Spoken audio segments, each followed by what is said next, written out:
Ever since I switched to these, that nonstop summer discomfort you get in the business area is a complete non-issue. It's business. It's business time. I don't know if you guys know that song from Flight of the Conchords. It's a really good song. Yeah, so basically it's straight up sayonara to discomfort, like you shall not pass and all that.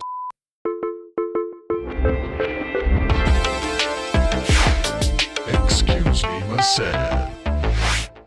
Welcome to another episode of the Excuse Me Masen podcast. I'm your host Saul, and in this episode I want to share how I've learned to master Tokyo summers after years of trial and error. If you've been to Tokyo during the summer, you know that it is hot as and I don't mean just the temperature. The humidity is also very high, around like 80%, with the added bonus that heat radiates back upward from the asphalt and concrete and reflects off the sides of tall buildings, turning Tokyo into one big oven. And on windy days, it's basically a giant convection oven. And thanks to all the time that I've spent here, I've been able to conduct trial and error and come up with some tricks that have helped me to not just be able to endure these brutal Tokyo summers, but to thrive in them. Incidentally, every one of these tips happens to be a product, but this episode is not sponsored, and I have no affiliate links yet. I own and have paid for everything I'm going to talk about with my own money, and I've never even spoken to representatives from any of these companies. So let's go. The first item on this list is in the men's underwear category. When I first moved here, I was wearing your average cotton boxer briefs until that first summer kicked in and I found myself sweaty all day and itchy all night. That said, with each passing year, I would search online for stuff to make summer more comfortable. Then, when the variety of products on Amazon finally got decent, I searched made in Japan men's summer underwear. And I found this collection called Bros by a brand called, and I'm not sure about the pronunciation, I'm just going to say Wacoal, but it's spelled Wacoal. So I don't know if it's in English, I'm guessing it's Wacoal. If it's Japanese, I'm Wakowaru. I don't know. Anyways, yeah, Bros. That's like a missed opportunity. They should have just went like full throttle and called it Bruh. Like Bruh by Wacoal. Dude, I could totally imagine. Like, let's say there's this guy, right? He's walking down the street, scratching himself, and then he's walking around, and as he passes by like a bruh store, a staff member tosses him a fresh pair, right? And then it cuts to the next day, and then he's walking, passes by the same staff with a smile, and then they make eye contact, and then the guy says, "Bruh," and then the staff looks at him and says, "Bruh," and then both of them look at the camera like, "Bruh." I don't know. That's so stupid. But, anyways, where was I? Bros. Yeah. So these boxers have like this mesh sewn into the upper front area, the upper back area, and right below the perineum, aka the gooch, aka the taint, and the inner thigh area. Of course, so heat and air can escape and you can stay nice and dry. Duh. But the material itself is a type of polyester that dries fast and doesn't trap heat, and they hold up really well. Mine last me about 2 to 3 years before they start showing any signs of wear and tear. Ever since I switched to these, that nonstop summer discomfort you get in the business area is a complete non-issue. It's business. It's business time.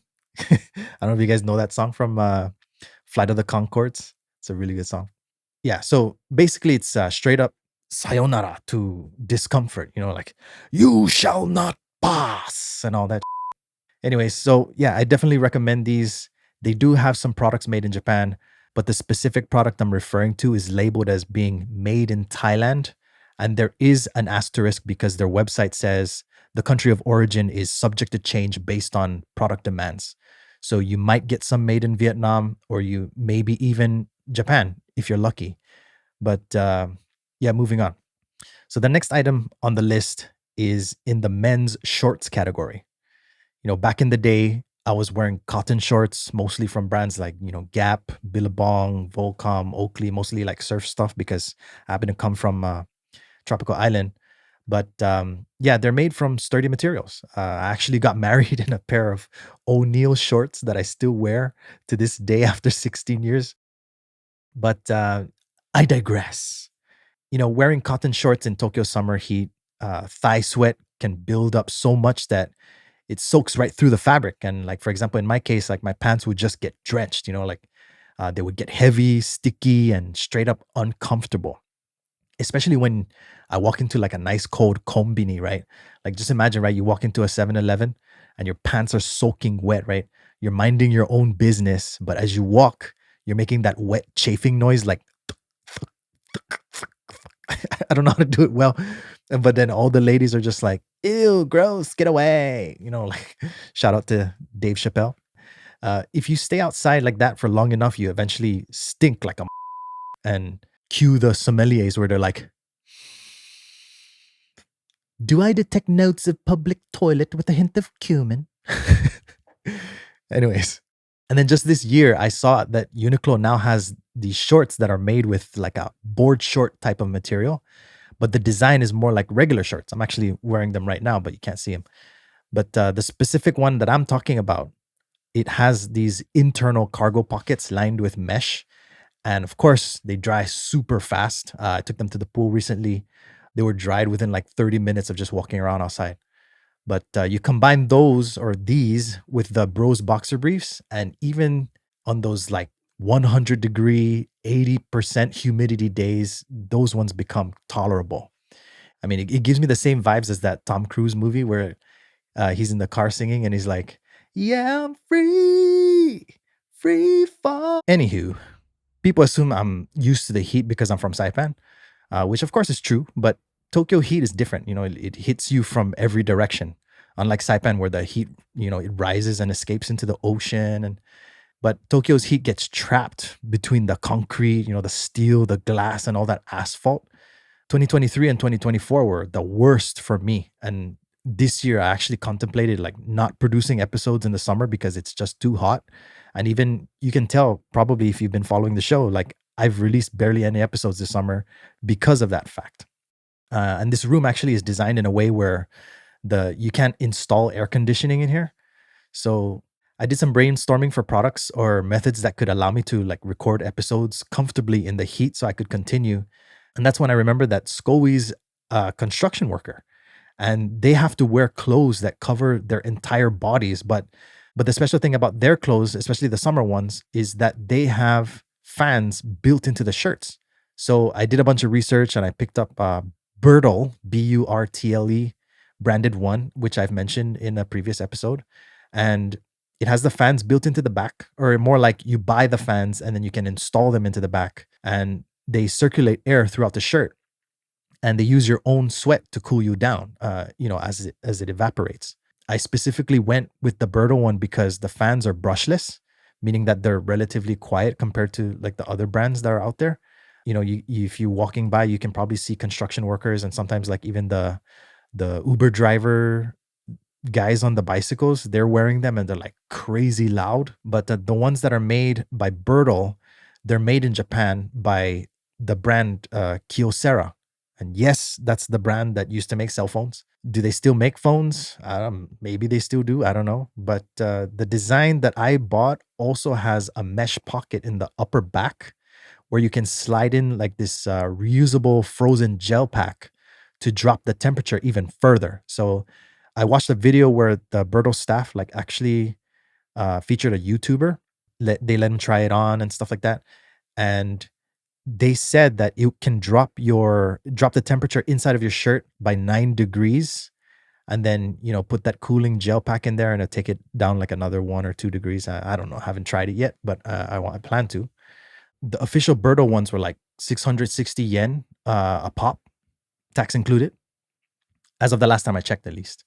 But if there happens to be a day where wearing the shirt would look off, I just keep on one of those lightweight Japanese folding fans. They call them sensu here in Japan. If you get a good sized one that's very light, it won't make your arms tired and they don't draw attention. So they're actually really useful.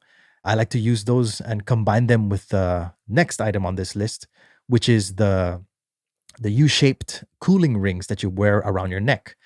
If you're listening to this episode and not watching, you can't see, but I actually have one on right now. The one I have was like about 2,000 yen, so like around like 15 bucks. And it's like the little pricier one. It's actually like double the price of the cheap ones, but it stays cool for like 3 times longer. So this one actually stays cool for about an hour, legit. But the I do have the cheap one also, and that one stays cool for like 15 to 20 minutes. And then I don't know what's the deal with those, but they suck. They're perfect for Tokyo trains, cafes, and pretty much any situation where you need to be quiet. In my experience, the adult versions, which is this one, I have the one I have is actually the XL size, so it's for people with like obviously larger necks, but they stay noticeably cool for about like 20 minutes to an hour depending on the which version you get. If you get this one, it'll last you for a legit hour. And then after that, when they're not cold anymore, you can still get this like steady passive cooling effect as if the gel's like pulling heat away from your neck. Of course, depending on the brand and then also the outer shell, because some brands are thicker and the thicker ones you won't even feel it. But I can basically keep it on all day if I'm just sitting at my desk. So if you're in a room that is kind of cool, then you'll have that passive cooling effect. But it will completely go out the window if you stay under direct sunlight, though. So that's something to consider. Another good thing is that they don't condensate enough to soak into your clothing. The one that I'm wearing actually does condensate, but it's so little around your neck. And then the tip end of it, or of the U shape, actually, has a curl at the end. So when it does condensate enough to drip, it'll drip in front of you instead of onto you. And what I like to do is keep one in the freezer before heading out and then toss a spare or two in a small insulated pouch with an ice pack. I just jam that in my bag and alternate them as they warm up. You can get a solid day's worth of cooling if the ice pack in the pouch is a bigger sized one. So you'll be carrying heavier weight, but yeah, if it's really like a hot day, um, it makes a big difference. By the way, if you enjoy the show and you want to support the podcast, you can click the link in the pinned comment or at the bottom of the description. This is an independent, self produced show, and your support covers running costs like editing tools, hosting, and the website. Anything beyond that goes straight back into improving the show. So, yeah, let's get back to it. The heat in Tokyo is one thing, but if you have overly sensitive eyes like I do, another real issue is the glare because cars here are always clean and shiny and everything in your immediate environment is pretty much glass or metal. So light bounces off practically everything. And this might sound like an exaggeration to most people, but for me, it's like, you know how people in rescue situations use a mirror to signal the SOS? Just imagine that, but happening all around you all the time, even at night. You got cars passing by all the time with their headlights on, plus all the lit up signboards and stuff. Being able to tone it down a few notches with a decent pair of polarized sunglasses is a godsend.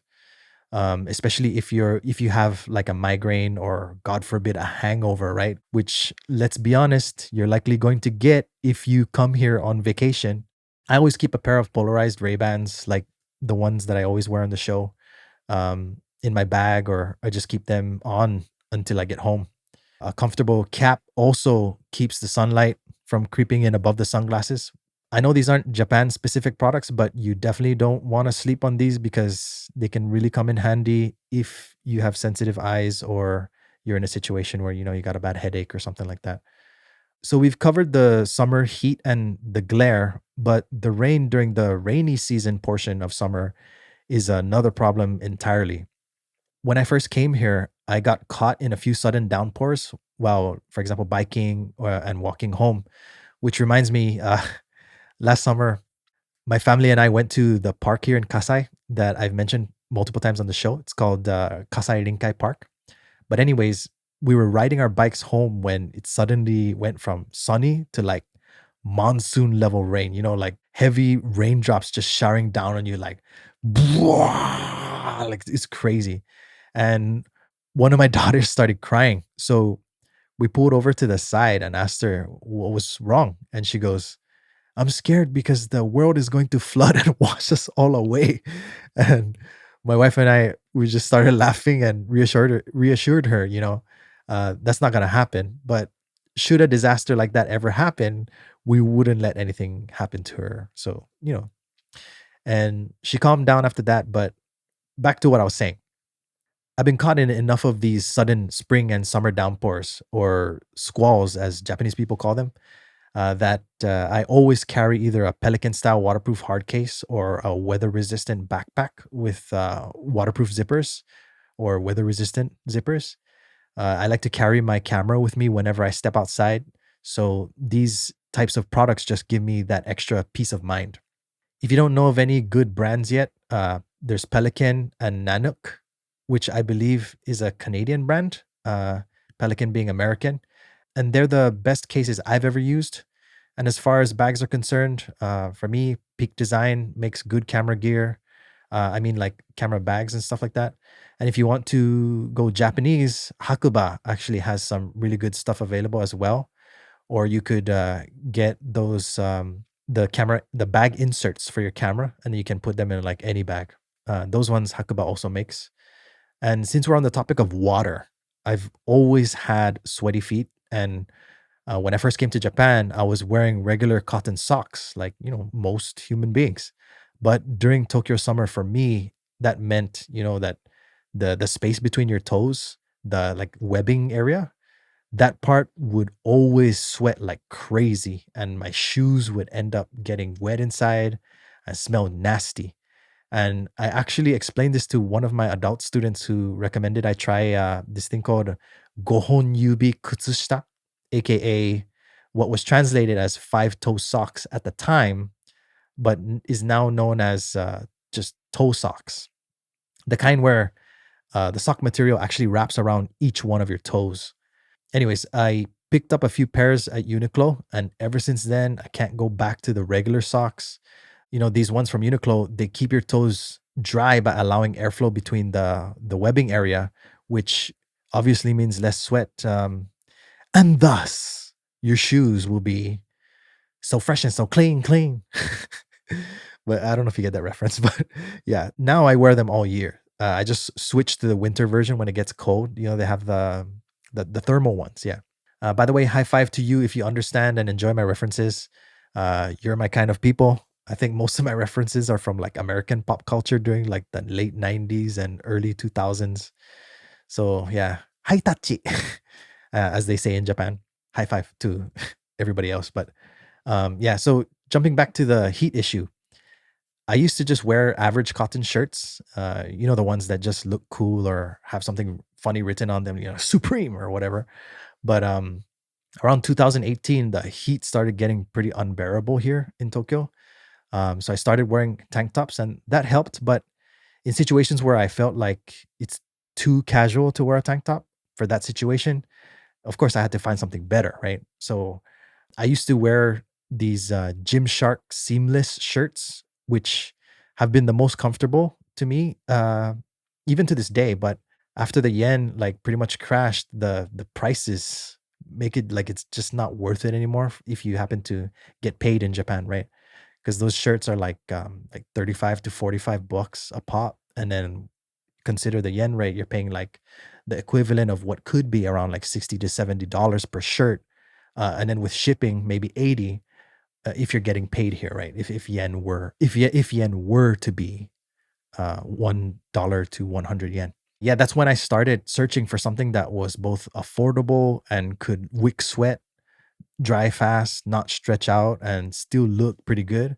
And that's when I found this brand called Helicon Tex and their Top Cool Light collection of t-shirts. Just for context, Helicon Tex is a Polish outdoor tactical brand, and I like to order their products from this website in Japan called nakatashoten.com.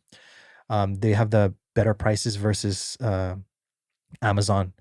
And their shirts used to be around like 2,700 yen when I first started shopping there. But because of COVID and, the various wars and inflation, and then now we got Trump. Anyways, they're now actually closer to like 3,500 yen. They're made from a soft sweat wicking fabric that feels almost like cotton. They dry quickly, and have some extra features like loops for your sunglasses and small arm pockets on the sleeves, on the outer part of the sleeves. The only downside is the stitching at the seams sometimes comes loose. But like in my case, my wife is pretty great with a needle, so she patches them up for me whenever that happens. All right, so yeah, that's the list. Underwear that actually breathes, shorts that don't turn you into Swamp Thing, fans you can wear, an ice ring for when you have to shush, shades and a cap for the laser show outside, weatherproofing for when doves cry, and shirts that don't glue themselves to your body.